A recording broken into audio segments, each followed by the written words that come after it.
Fala, Deus, sim, alegra atento ao teu mandado. Igreja está de Deus me quer. Glória a Deus. Cumprimento os irmãos com a paz do Senhor, amém? Amém. Os irmãos podem tomar os vossos assentos, em nome de Jesus. Glória a Deus.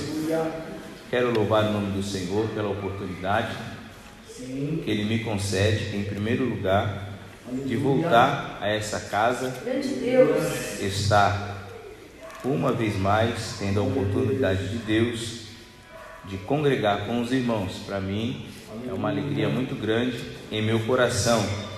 Eu louvo a Deus pelo carinho e a recepção dos irmãos no domingo tão calorosa. Fiquei feliz com Deus pela vida dos irmãos. Também agora dessa feita, tendo de Deus a oportunidade de estar na tribuna para poder ministrar a sua santa palavra. Tenho certeza que algo de especial Deus tem reservado para cada um de nós aqui essa noite. Certo que nenhum de nós voltaremos para nossas casas da mesma forma que nós chegamos até este lugar. Nós vamos sair daqui melhores do que a maneira que nós chegamos. Amém, igreja? Amém.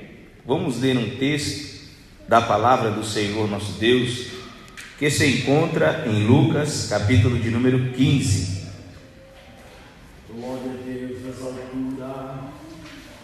Como o pastor já introduziu em sua fala inicial, o Espírito Santo tomou seu coração, soprando o tema em que deveria ser abordado nesta casa durante esta semana.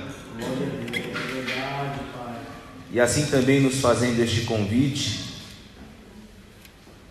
nos separamos por algum período para podermos entender a mensagem que Deus queria transmitir nessa noite aos irmãos e se preparar para poder transmiti-la. Eu confesso que o difícil não é ter a mensagem, mas se preparar para passar a mensagem, porque até creio que a mensagem ela já esteja pronta. O difícil é estar pronto para transmitir a mensagem. E sinceramente a minha oração diante de Deus é que, principalmente por ter a oportunidade de estar pregando a sua palavra, é que eu não possa atrapalhar de forma alguma o agir do Espírito Santo por intermédio da palavra de Deus. Então eu venho a essa tribuna dependente do Senhor e crendo que Ele vai usar a nossa vida para falar da sua palavra aos irmãos. Quantos creem assim, digam amém. Amém. Evangelho de Jesus Cristo, conforme escreveu Lucas, o capítulo de número 15 e o versículo de número 20, que diz assim: e levantando-se.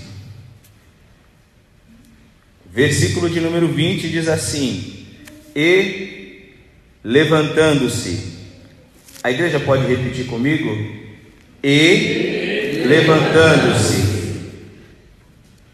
Repita comigo, igreja. É tempo de se levantar. É tempo de se levantar.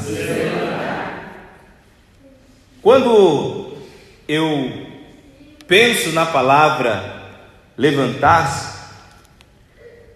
é meio que automático em minha mente processar essa informação, que se é para se levantar, tem que se estar sentado, deitado, caído ou prostrado.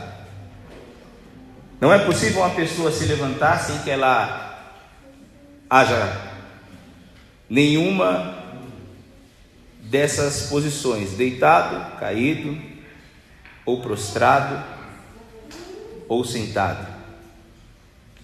Pensando nisso, dentro do tema em que está sendo abordado essa semana, entendendo que o levantar traz-nos o sentido de um posicionamento que devemos ter na presença de Deus, que nós cristãos precisamos estar de pé para que Deus trabalhe através da nossa vida. Entenda isso. Deus trabalha na vida de alguém que está caído, mas de modo geral Deus não trabalha através do caído. Vou repetir. Deus trabalha na vida do caído, mas de forma geral não através do caído. Podemos estudar a Bíblia Sagrada e perceber que Deus tem por meio trabalhar através de alguém que está de pé. E quando eu começo a analisar a Bíblia Sagrada e pensar em diversas passagens bíblicas em que esta palavra surge, levanta-te ou põe de pé, eu me deparo com esta situação: pessoas que estavam sentadas, outras prostradas, outras até mesmo caídas. Aí o que eu acho interessante é: qual pode ser a nossa posição diante de Deus antes de nos levantarmos? Será que estamos caídos porque fomos derrubados? Será que estamos prostrados por alguma circunstância que nos envolveu? Ou será que algum tipo de sono se acometeu em nossa vida e nós estamos deitados dormindo? Podemos perceber que é diferente de uma pessoa que está caída por sua própria culpa, e é diferente também alguém que está caído por alguma outra circunstância que não seja sua culpa. Quando eu comecei a meditar nessa palavra levanta-te, eu pude perceber que em alguns momentos Deus levanta homens, levanta mulheres que estavam caídos, mas porque foram abatidos de alguma forma. Então eu percebo Deus indo ao encontro dessa pessoa e a levantando. Nós temos, por exemplo, o caso de Jó. Jó teve uma queda em sua saúde. Jó teve uma queda em suas finanças. Jó teve uma queda na relação paternal com seus filhos, na sua perda. Jó sofreu uma queda em sua vida, mas Jó não tinha culpa alguma daquilo que estava acontecendo com ele, fazendo com que nestas áreas ele estivesse caído, ao ponto de Deus dizer que Jó, antes de tudo isso, era um homem reto, justo e que se desviava do mal. Então tudo que acontece com Jó não é por escolhas erradas, não é porque Jó peca, mas o que acontece com Jó nada mais foi que a permissão de Deus em sua vida. Então o próprio Deus vai se responsabilizar em colocar Jó de pé em todas essas áreas que ele havia caído por um ataque do adversário. Existem outros casos, como por exemplo, quando Jesus chega na casa da sogra de Pedro, aquela mulher estava acamada, deitada, como disse na introdução dessa mensagem. A Bíblia não revela qual era a doença que ela tinha. O que a Bíblia nos fala é que ela estava com febre. E febre não é doença. Febre é o sintoma que alguma doença traz. A Bíblia diz que Jesus, entrando naquela casa, em um do relato dos evangelistas, quando narram essa história, é que Jesus estende a mão para ela, toca nela e a levanta. Até porque ela estava enferma e com febre, deitada, não por sua própria culpa, mas por uma circunstância maior do que ela. Então o próprio Jesus se responsabilizou em colocá-la de pé. Mas no texto de Lucas 15, que nós fizemos a leitura, é um caso um pouco diferente. Vamos ver a história de um jovem que estava caído por livre e espontânea vontade. Tudo que ele está passando em sua vida de sofrimento não foi por causa do diabo, não foi por causa das pessoas que estavam à sua volta, que armaram algo contra ele, não. Foi os seus próprios desejos que fizeram com que ele tomasse atitudes erradas. Sendo assim, ele vai se encontrar numa situação deplorável e caído. Permita-me ser narrativo nesse texto, até porque entendo que todos os que são leitores da Bíblia conhecem bem essa passagem, mas entendo também que possa haver alguém que não tenha conhecimento desse texto bíblico. Então eu quero tomar 1 ou 2 minutos para falar sobre essa história, já que não o fiz na leitura do texto. O texto de Lucas 15 e o verso 11, ele começa dizendo que havia um certo homem que tinha 2 filhos. Sendo assim, o mais moço deles disse para o seu pai: Pai, dai-me a parte da minha fazenda que me pertence. E ele repartiu e o deu. E poucos dias depois, o filho mais moço, ajuntando tudo, partiu para uma terra longínqua e desperdiçou tudo que o pai havia lhe dado como herança. E havendo gastado tudo, aonde ele estava, a Bíblia diz que houve uma grande fome, e ele começou a padecer por necessidade. E chegou-se um dos cidadãos daquela terra, o qual o mandou para os campos para trabalhar no serviço de cuidar dos porcos.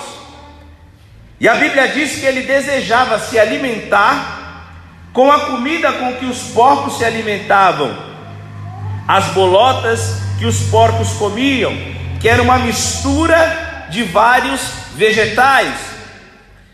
Só que a Bíblia diz que diante dessa situação, versículo 17, para você que ainda está com a sua Bíblia aberta, diz assim: e caindo em si, ele disse: quantos trabalhadores de meu pai têm abundância de pão, e eu aqui estou padecendo de fome. Verso 18: levantar-me-ei e irei ter com meu pai, e dir-lhe-ei: Pai, pequei contra o céu e perante ti, já não sou digno de ser chamado o seu filho, faze-me como um dos teus trabalhadores. Verso 20, a qual nós lemos, diz: e levantando-se, foi para o seu pai. Repita comigo: é tempo de se levantar. Veja que esse jovem, ele se precipita em sua atitude, quando ele diz para o seu pai: olha, me dá a parte da herança que me pertence, me dá aquilo que me é de direito. É como se ele estivesse desprezando toda a casa, estivesse desprezando a sua família e principalmente o seu pai. O seu pai não havia morrido ainda. Como é que ele poderia estar pedindo parte da sua herança? Mas a Bíblia diz que ao tomar essa atitude estranha, essa atitude esquisita de pedir parte da herança que lhe pertencia para o seu pai, o texto diz assim no verso 13: poucos dias depois, o filho mais moço, ajuntando tudo, partiu. Veja que quando ele recebe a parte da herança, ele não vai exatamente no mesmo momento embora. A Bíblia diz que poucos dias depois, ou seja, alguns dias se passaram até que aquele moço pegasse tudo e fosse embora. O que eu acho intrigante neste momento aqui é que o texto não mostra ninguém tentando impedir este jovem. As pessoas viram ele tomar uma atitude estranha e não fizeram nada. As pessoas viram ele ter um comportamento estranho e não tomaram nenhuma atitude. o seu próprio irmão mais velho, que fica revoltado pelo seu comportamento e a festa que ele recebe quando volta, também nesse texto não nos mostra ele se pronunciando. E eu vejo que isso às vezes tem tudo a ver com o que acontece na obra de Deus, na casa do Senhor. Pessoas começam a ter atitudes estranhas, comportamentos estranhos, e às vezes nós percebemos e não tomamos nenhuma atitude.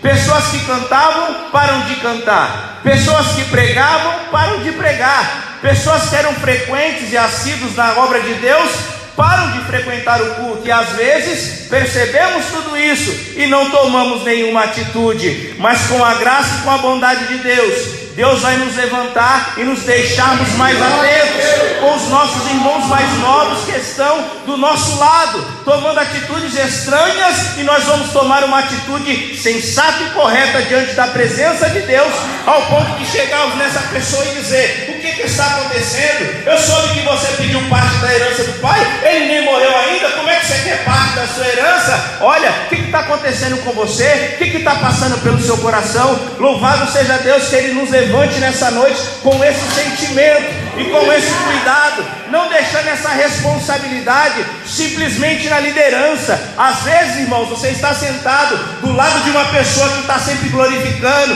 que está sempre exaltando, que está sempre sorrindo. De repente o sorriso se acaba, de repente o glória a Deus vai embora e você não percebe e não toma nenhuma atitude. Deus vai levantar enfermeiros nessa noite para poder cuidar daqueles que estão enfermos. Deus vai levantar, porque é tempo de sermos levantados por Deus. Quantos acreditam nessa palavra? Levante a sua mão e glorifique a Deus nessa noite.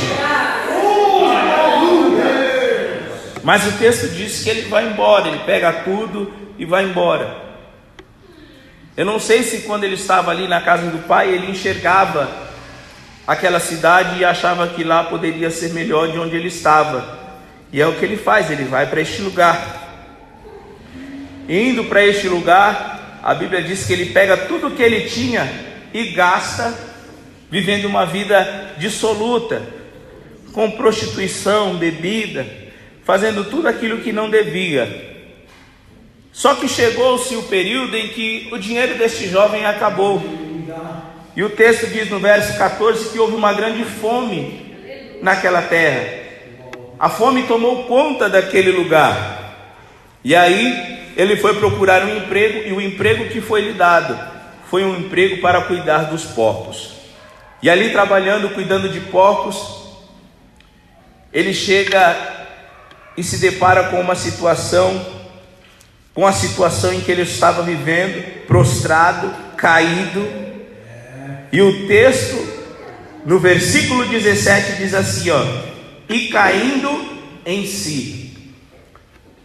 Em outras palavras, é como se ele dissesse, como se o texto dissesse, e tornando e caindo na real, e recobrando o seu sentido. Porque às vezes, irmãos, é o que falta.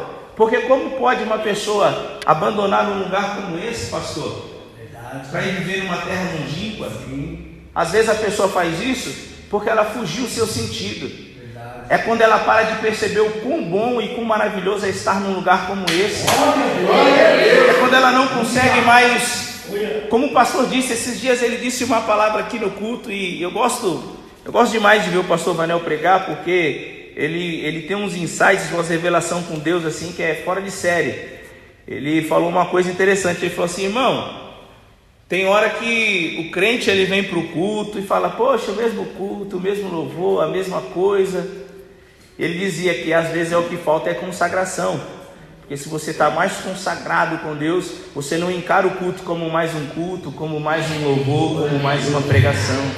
Mas isso acontece na vida de alguns filhos mais moços. Ele para de perceber o quão bom é louvar, o quão é bom é você levantar a sua mão e glorificar e exaltar o nome do Senhor. E é o que acontece com ele. Só que aqui no versículo 17 ele põe a mão na cabeça e fala: meu Deus, o que eu estou fazendo? Que vida é essa que eu estou levando? Isso não é para mim. Aí o versículo de número 18 diz assim: levantar-me-ei e irei ter com meu pai. Repita comigo: levantar-me-ei Esta palavra, este verbo, no tempo em que ele está empregado, ele está no passado, no presente ou no futuro? Igreja, este verbo, ele está no passado, no presente ou no futuro? No futuro. Ele pôs a mão na cabeça e falou assim: meu Deus, que situação que é essa? Levantar-me-ei, ou seja, eu vou me levantar. Eu vou me levantar e eu vou ter com o meu pai, eu vou pedir perdão. Aí o versículo de número 20 diz assim, ó: levantando-se. Tá vendo? É um verbo que mostra uma ação do presente. É como se eu dissesse aqui, ó, eu aqui no meu pensamento aqui, eu vou me levantar. Ainda não levantei. Vou me levantar. Levantei, ou seja, levantando-se ele. Mas olha que preciosidade que tem nesse texto, irmão. E que eu acredito que aqui está um dos pontos principais que Deus quer falar conosco aqui nessa noite. Primeiro, este homem, ele diz assim, ó, ao ver a sua situação, ele percebe que precisa se levantar. Então ele diz: eu vou me levantar. E o verso seguinte diz que ele se levanta. Ou seja, primeiro ele diz que vai fazer e depois faz. Aqui está o X da questão. Quantas vezes a gente diz que vai e nunca vai? Nós estamos no mês de dezembro. É um momento de retrospectiva em que a gente faz uma análise, um balanço do ano.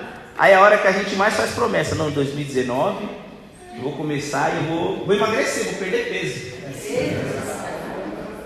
Foi a mesma coisa que você falou em 2017 e até agora nada.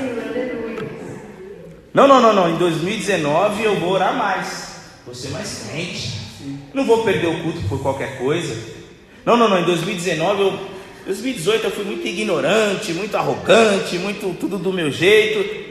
2018, não, ano que vem eu vou me levantar e vou ser diferente. Aí o ano entra, a mesma coisa, a mesma pessoa. É por isso que o tema dessa mensagem diz: é tempo de se levantar. Quantas vezes, irmão, a gente fala que vai fazer tanta coisa e nunca faz? Não, eu vou, você faz aquela análise, não, estou gastando demais, mais do que eu posso e tal, vou me organizar. Aí na primeira coisa que você vê na vitrine, vou passar aqui o cartão rapidinho, aqui 2 vezes eu pago, não tem problema. A gente faz aquela análise, diz que vai fazer e às vezes fica só nas palavras. Mas um tempo de Deus chegou para nós aqui essa noite, é que Jesus vai nos dar graça para podermos nos levantar. Muitas vezes é o que o homem vive. Muita coisa errada que a gente faz e a gente fala: não, eu não vou parar de praticar isso, eu preciso ser diferente, e fica só nas palavras. Mas o texto diz que esse homem, ele faz o quê? Ele realmente se levanta diante de Deus, ele toma uma posição diante de Deus. E agora aqui eu quero, para poder concluir essa mensagem, dizer para você qual é o processo. Qual é o processo que esse homem teve para se levantar? Veja aqui que você não está vendo o pai mandar recado para ele e falar assim: vai falar para o meu filho voltar. Não tem, tá? O pai não mandou ninguém atrás dele. O pai não mandou ninguém atrás dele. Não mandou o irmão mais velho, não mandou nenhum empregado. Sabe por quê? Porque ele se afastou porque quis. Então é ele que vai ter que voltar. Ele era um filho maduro o suficiente para entender a situação que estava vivendo, para poder voltar para a casa do pai. O capítulo 15 é conhecido como o capítulo das perdas, das 3 perdas, que fala da dracma, da ovelha e do filho pródigo. Veja que a ovelha, o pastor vai atrás, trazendo aqui o sentido de alguém mais imaturo, de alguém mais jovem, de alguém mais nécio, alguém indouto ainda na fé, que precisa realmente que se vá atrás e se dá um cuidado. Mas esse filho aqui não é tratado assim. Ele teve que recobrar sua consciência e ele mesmo tomar uma atitude de se colocar de pé diante de Deus. Eu digo isso com temor, irmão, e tremor no meu coração. É eu e você que vamos ter que decidir estarmos de pé diante de Deus. Então ele reconhece, decide. E a primeira coisa que ele faz é na oração, quando ele diz: Quando ele já está ensaiando, o que ele vai falar para o pai? É dizer: pai, eu pequei. Olha que interessante, ele fala que quando chegar diante do pai, ele fala: pai, pequei. E é o que ele faz no verso 20. É interessante, pastor Vanel, que quando esse jovem, ele fala isso para o seu pai: pai, pequei, ele está demonstrando que está o quê? Reconhecendo que a culpa era dele.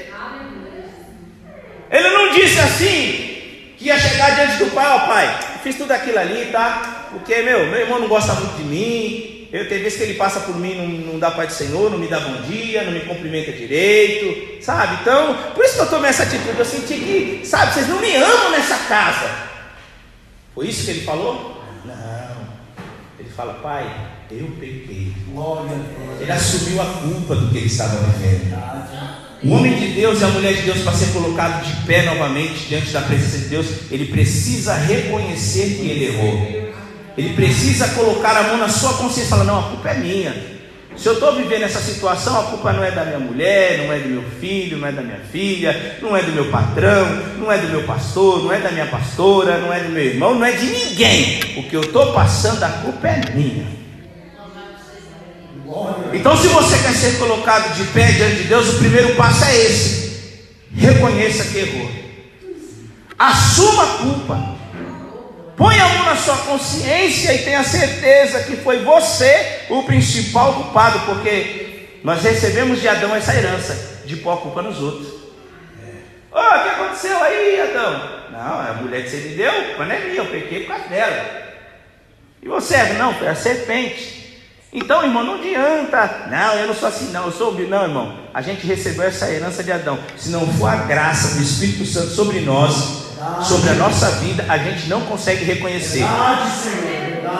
E tem gente que é pior ainda, que reconhece, mas não dá o braço a torcer. Por dentro ele já até sabe, ela já até sabe que está errada, vai falar: eu vou dar o braço a torcer, eu vou ficar aqui firme. Mas Deus quer quebrar o vaso, trabalhar aqui no nosso coração, irmão, para que a gente possa estar de pé diante da presença dele.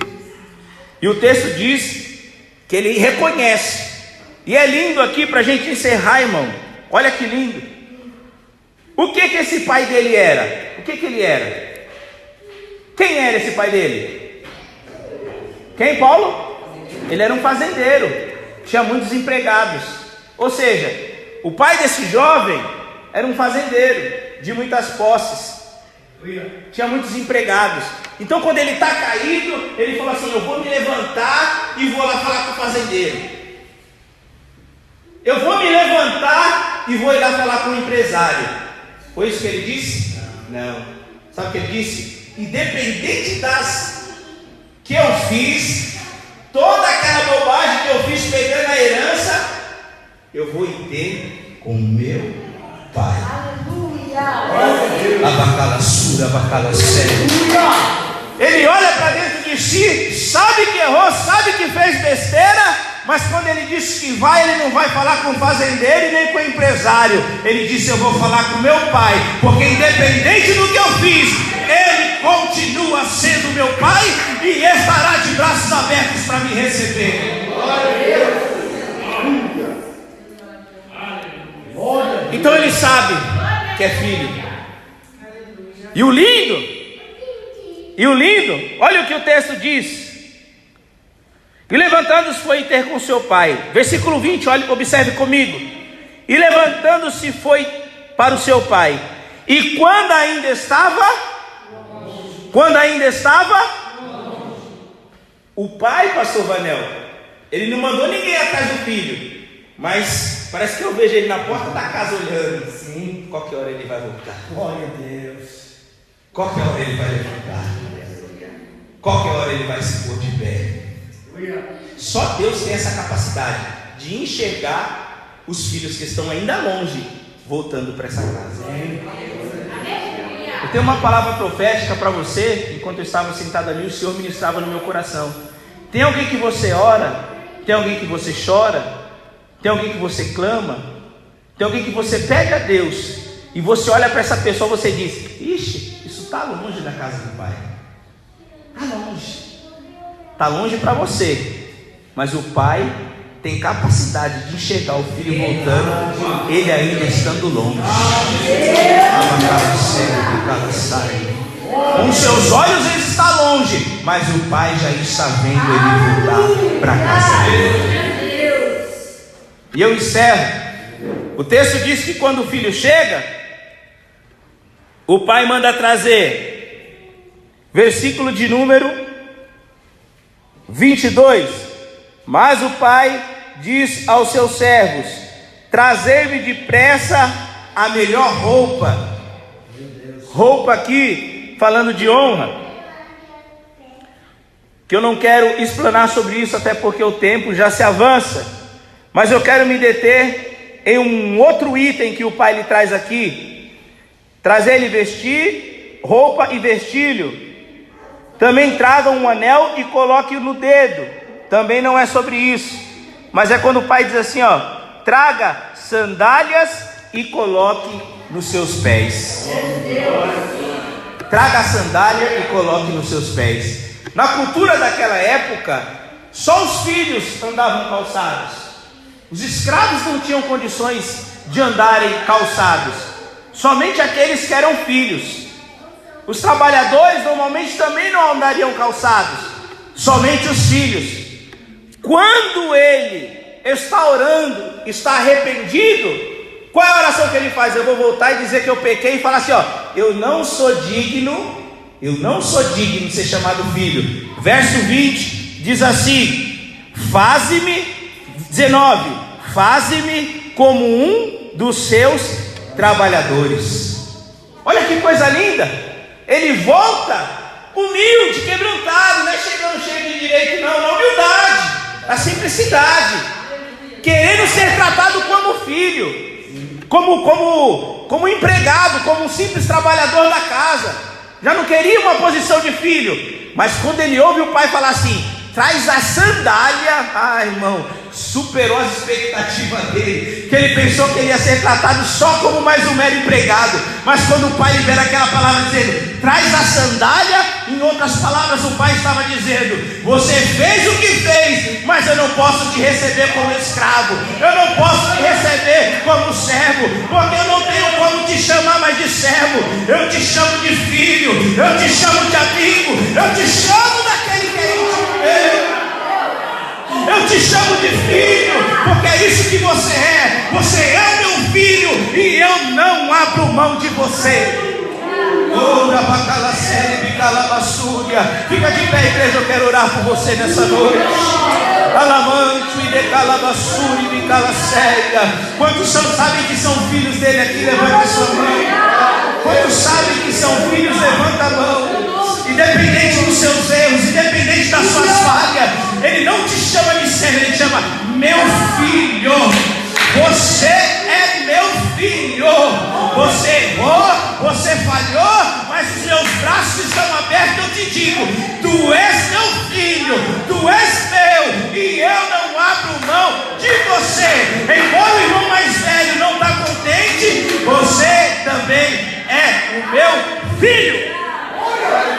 Glorioso Deus e bendito Pai, nesta hora, Senhor, nós estamos diante da Tua presença e a Tua palavra foi pregada, e em nome de Jesus Cristo, na autoridade do Espírito Santo, ó Deus, eu ministro sobre a vida dos Teus filhos, meu Pai, a graça do Senhor, no poder do Espírito Santo, para aqueles que estavam, meu Deus, em alguma área caída. Só o Senhor conhece o íntimo do homem, o íntimo da mulher. A gente vê por fora, pensa que é forte, pensa que é valente, mas o Senhor conhece por dentro, sabe que está quebrado, sabe que está quebrada, mas nessa hora o Senhor coloca de pé, porque é teu filho, porque é tua filha, porque é seu, porque é sua, meu Pai. Coloca de pé esse teu filho, coloca de pé essa tua filha nessa hora, porque eu tenho certeza, meu Pai, que a sandália, a anel e a vestimenta nova, tem vestimenta de honra para a igreja de Jesus nessa noite, tem vestimenta de honra para a igreja de Jesus nessa noite. Alabasi, calabacalaséria, abacalassaios. Oh, aleluia. Vai sondando aí, Jesus, o coração que está quebrantado. Vai sondando, Espírito Santo, este coração que está acreditando. Vai, Espírito Santo, trabalha aí, ó. Aproveita a oportunidade, Espírito Santo. Está quebrantado, está quebrantada, está reconhecendo que errou, está parando de pôr a culpa em A e D. Trabalha aí, Espírito Santo. Renova esse filho seu, renova essa filha sua nessa noite. Labacala série, vicalabacala súbia. Aleluia. Graças a Deus. Glória a Deus. Amém, igreja. Glória seja dada ao nome de Jesus. Eu quero agradecer essa oportunidade do nosso líder espiritual e em principal ao Senhor por nos dar essa oportunidade. E tenha essa convicção que é tempo da gente estar de pé diante do Senhor. É tempo da gente estar de pé. Ah, mas eu não me afastei, eu estou na casa. Mas às vezes dentro da própria casa a gente está afastado, a gente está ausente e omisso. Mas nessa noite foi a noite que o Espírito Santo nos trouxe aqui para nos colocar de pé. Deus abençoe.